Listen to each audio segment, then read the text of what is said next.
Today, we're diving deep into the enigmatic Omega world, a realm of pure energy that exists beyond our physical reality, where only the most spiritual can access. Let us look at various perspectives on what the Omega world has been and is thought to be today. Then I will share a story of my experience. But before we begin, make sure to hit that like button and subscribe for more such thrilling content. The Omega world is the ultimate destination for those who have reached the pinnacle of spiritual evolution. It's a place of enlightenment and peace, a true paradise for the soul. It is the encounter where space, time, matter, and the ego dissolve into pure light, pure consciousness, and absolute coherence. This concept closely parallels Teilhard's notion of the Omega point, which he identified as the ultimate goal of cosmic evolution, a stage where consciousness attains its highest potential and becomes integrated into a collective cosmic mind. Gnostics call this source the Pleroma, or fullness.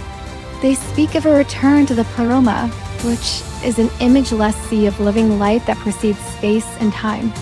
Plotinus envisioned existence as a cascade from the One, arcing back upon itself like a cosmic spring.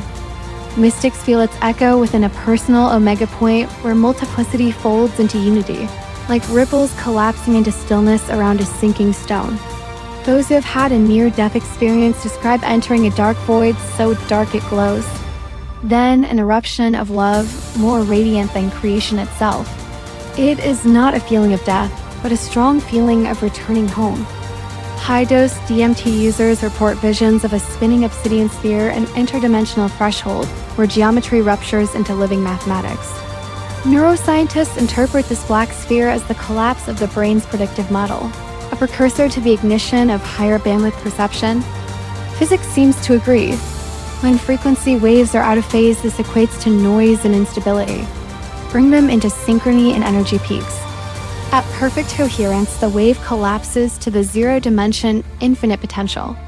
The Omega point of mathematics then radiates a new harmonic universe.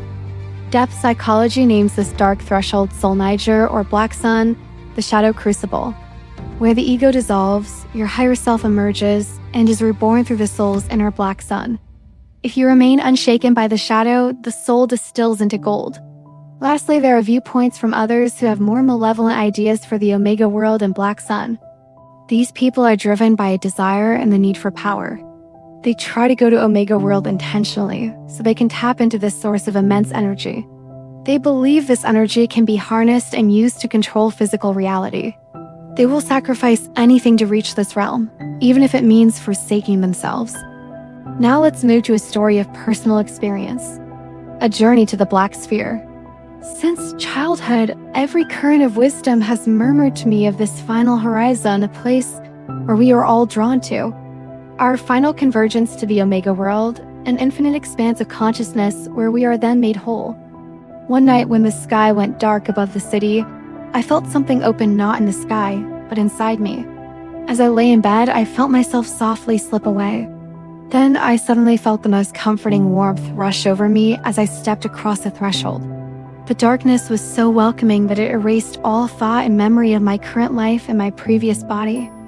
My first awareness was a central black sun that was encircled by multiple black suns that were smaller in scale. The central sun was matte black and so dark it was brighter than any sun. It radiated the most beautiful colors beyond description. You must know that the sun was not blinding in the least, and I could look directly at it in all of its radiance.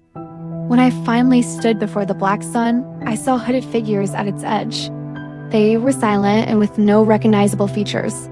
As I stood, they stared silently for what seemed like a very long time. They seemed to be waiting for me to figure out where I was without their help or guidance. They wanted to see what I would do next.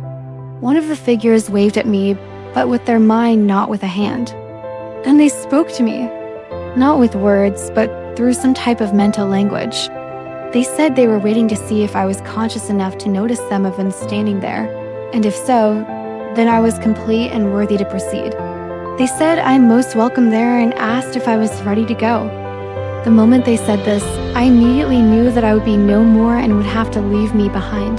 What I identified as me and my ego would be removed at the very moment I understood their function, and I began to resist and panic when I breathed and let go. The darkness flipped to known light of my bedroom in the material world. I was back in my bed. Laying there in bed, I realized what happened. I had failed the ultimate test. I panicked and resisted due to fear of the death of my ego. It was too frightening and difficult to let go. I failed the test and could not gain entry this time. But next time, I will not fail.